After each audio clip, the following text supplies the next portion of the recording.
This is a DJ's review of the Adam Audio A7V speakers.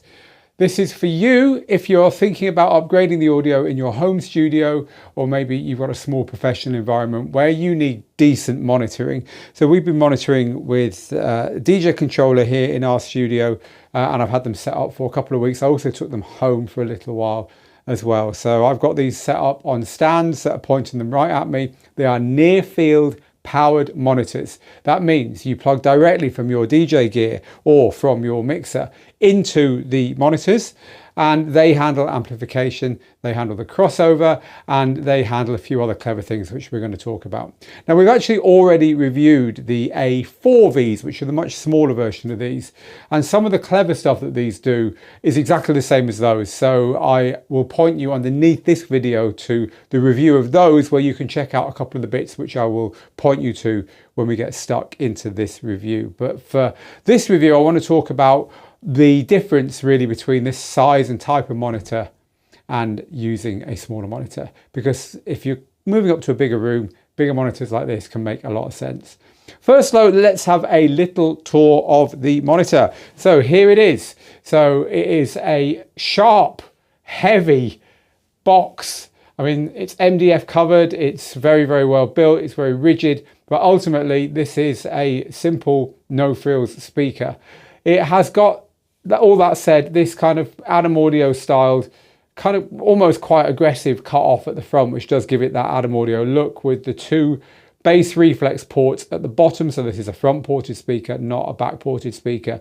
There is your 7-inch cone, which is what it gets its name from. And here is what makes Adam Audio speakers Adam Audio speakers. It is the hand assembled ribbon tweeter, and this is slightly different from the tweeters you find on most speakers. It gives you a nice wide dispersion of the treble. That's what makes these stand out from others, which means they can be a bit more forgiving in the way you set them up and the sweet spot. That said, the sweet spot is important, and the sweet spot is always going to be equidistant between the two, with them pointing at you, preferably with the tweeters nice and at ear height. That is always the best setup for mixing. These are not designed to put into a big room on stands and send the audio to the back of the room or anything like that. They are near field monitors. It's very important to remember that. So moving around the back of the speaker, we've got the usual power input, because of course these are individually powered. So you put your power in for each speaker here, and the on-off switch. You've got your two inputs here, again individually wired. So I've got the RCA input set here, but you also have a balanced input for longer or more sensitive connections. You can switch between the two of them with this little switch here, which means that you can't have two things plugged in at once and both feeding into the speaker without pressing that switch. It's an either or situation.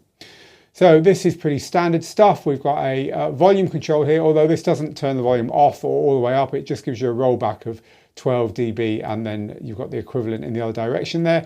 Voicings, these are just, again, they're just kind of preset ways of wiring the speaker. You've got pure, you've got UNR, which is kind of not flat like pure. This is more standard old school Adam Audio voicing. And then external, and this is what I'm going to talk to you a little bit about in a minute, but not show you because I show you on the other video. I'm going to leave it on UNR, which is kind of a nice balanced casual voicing for the speaker. Now here we have 4 ways of setting, or rather fine tuning, the EQ. So this is for the treble, then you've got 2 mid-range, this one, and then this one over here is for the bass, and I've got the bass set to the highest of the 4 that you've got, with a little bit of bass boost. You can only roll off the low mids to those 2 settings there. You can push the high mids up or down, and then the treble you can roll off a tiny bit or push it up a bit as well, just to get it right for your room. So obviously you've got to lean around the back and sort that out. It's no problem for me to do that here, but it is probably, if you've got them very close to a wall, going to be a bit annoying. But hey, once you've done it, you've done it. But that third voicing is what I want to talk to you about, because the third voicing is what that Ethernet connector at the back is for. You can plug the Ethernet connector in, and then using Adam Audio's A-Control software, you can do a lot more than just press buttons to move certain set frequencies up or down. You can use a whole EQ range. You've got parametric EQ and all kinds of timing stuff in there, which is very useful if you're setting up, say, a Dolby Atmos system with more than just a couple of speakers like this, which some people do. So that comes, just get an Ethernet connector to a switch into them and plug it into your computer. I demo that whole thing over on the A4V lesson. Now at that point you can take it a stage further and you can get a calibration microphone and play it in your room with the microphone in various settings, and using a third-party paid-for add-on you can then tune the speakers directly to your room to compensate for any imperfections in the place that you're listening to your music as well, which is one of the things that makes these different from cheaper speakers in their range. Speaking of the price, you're looking at, you know, over $1,000 for a pair because they're sold individually. So this is a serious step up if you're moving into, you know, buying better DJ gear, maybe starting to do your own productions, maybe starting to make your own edits and bootlegs and mashups, and wanting to rely a little bit more on your sound and not use cheaper speakers. They do sound incredible, so that's the final thing I want to talk to you about, because these are the big version of the smaller one that we already reviewed. I mean, these aren't new. We reviewed the A4Vs quite a long time ago now, but I've just got my hands on these and I wanted to tell you about the differences. The A4Vs have got a 4-inch woofer, and these have got a 7-inch woofer, and they've got a much smaller cabinet. That makes all the difference. There's far fewer compromises going on here. You've got a fuller sound, they're obviously louder. You've got the whole frequency range is just represented a lot more smoothly. And so if you have got a slightly bigger room, and more important, if you can afford to spend a bit more money, then I would definitely say going for the A7Vs over the A4Vs is worth doing.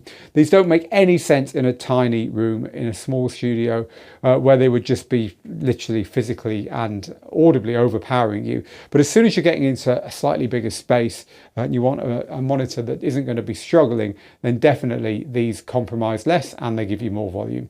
They are the Adam Audio A7Vs. I've done a full write-up with a lot more detail than is in this video over on the website, so go take a look at that at digitaldjtips.com. Use the link below to go directly to it, and also you can use the link below and the accompanying review to go and find an in-depth look at the way this works with the A-Control software and the way it works with the SoundWorks app in order to tune them to your room. If you have any questions about these or any questions about using monitors in DJing or DJ producing in general, we're here to help. Just ask underneath and let us know what monitors you're using, what your favorite is. Everyone has a personal preference. I would love to hear that. Again, let me know in the comments. But meanwhile, from me, Phil, here in the studio, get good, get out there, make the moments, and we'll see you again very soon. Bye for now.